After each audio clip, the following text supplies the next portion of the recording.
We celebrate something today that is at one and the same time remarkable and that should not be unexpected. We celebrate the Assumption of the Blessed Virgin Mary, that after her earthly pilgrimage, much like ours, she was assumed body and soul into heaven. Now, before we get into why this should be before we get into why this shouldn't be unexpected, let's get into why this is remarkable. So Jesus is the new Adam. St. Paul was talking about this in the second reading.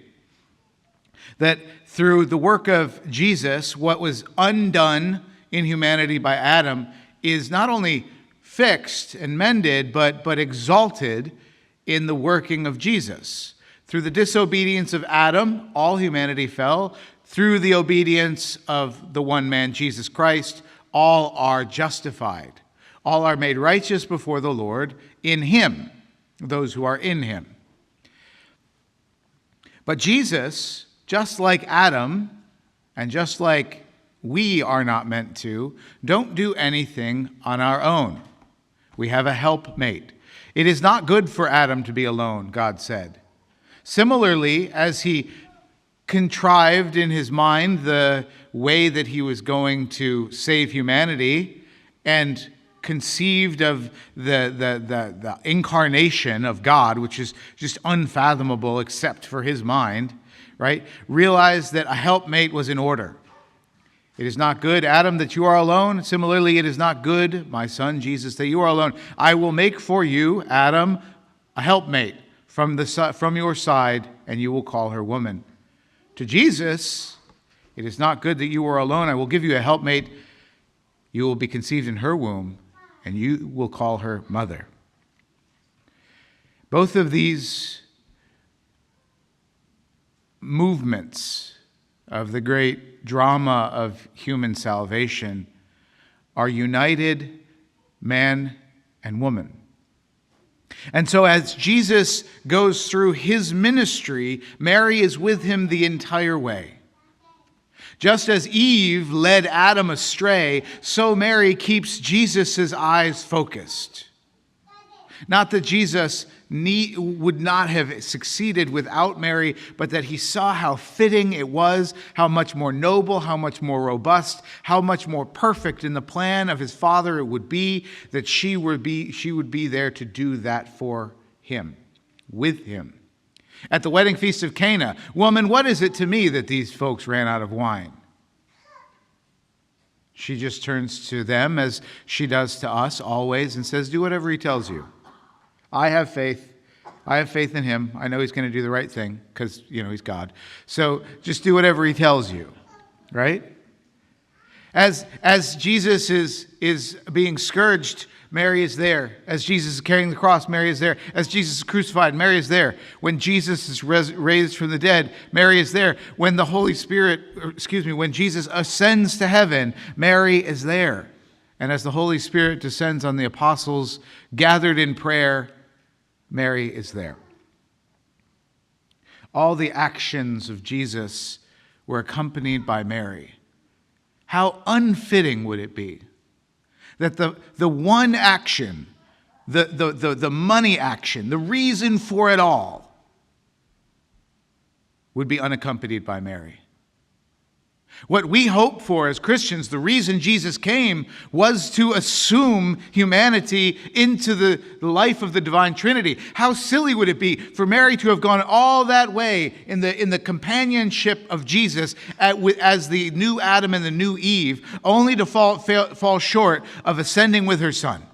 And so at the end of her earthly pilgrimage, when she had accomplished all that the Lord had for her to accomplish, taking care of John, we have this beautiful letter of Revelation. I'm not sure if Mary had been assumed yet or not when John wrote the book of Revelation. It seems to me that probably she had, because he was kind of seeing heaven in real time, and there she is.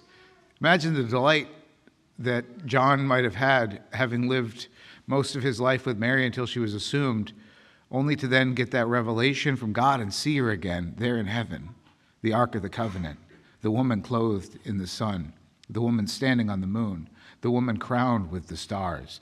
That's his mom. Right? Jesus gave her to him to be called mother.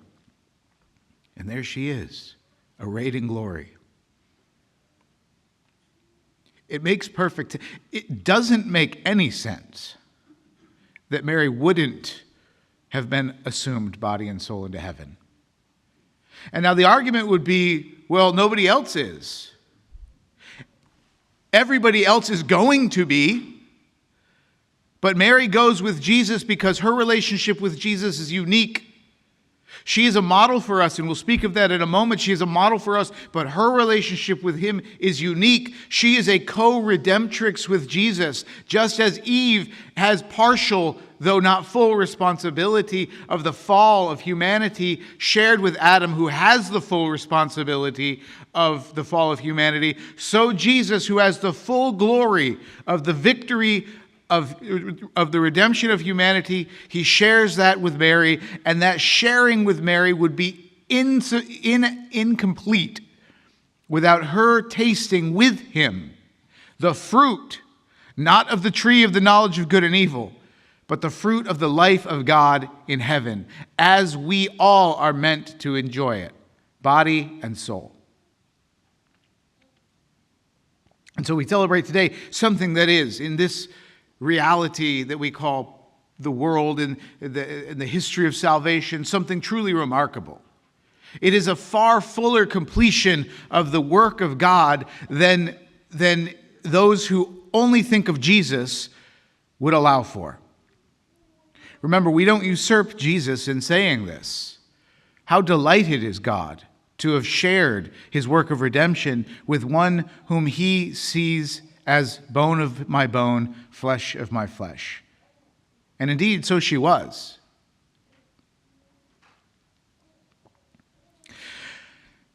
But we celebrate this for another reason too. Not for its remarkable qualities, but because it really ought not surprise us. To look at Mary's assumption as a forerunner to what we all hope for. We don't ever attribute anything to Mary that we ourselves do not receive in baptism and confirmation and Holy Eucharist. We do not attribute to Mary anything that we do not hope for in sharing a death like Jesus's, passing through the veil of this life and entering into what we hope to, the kingdom of heaven. That what we see in Mary is something we hope for ourselves, if only we live as Mary lived. To always look to Christ, to be his consummate disciple. She is the prototype of the disciple, the perfect disciple. No one can go wrong if they love Jesus like Mary, and no one can go wrong if they love Mary like Jesus. And so when what we celebrate today, what we crown, this is obviously Our Lady of Guadalupe, but she presented herself to Juan Diego as the woman in Revelation, crowned with the stars, clothed with the sun, standing on the moon. What we celebrate here today, the assumed Mary, body and soul in heaven, is nothing short of what we hope for ourselves. That living a life of love for Jesus, modeled by Mary, we hope to obtain all that we today say that she has been given by Jesus. To have her rightful place at his right hand, the queen arrayed in gold, crowned with stars, clothed with the sun.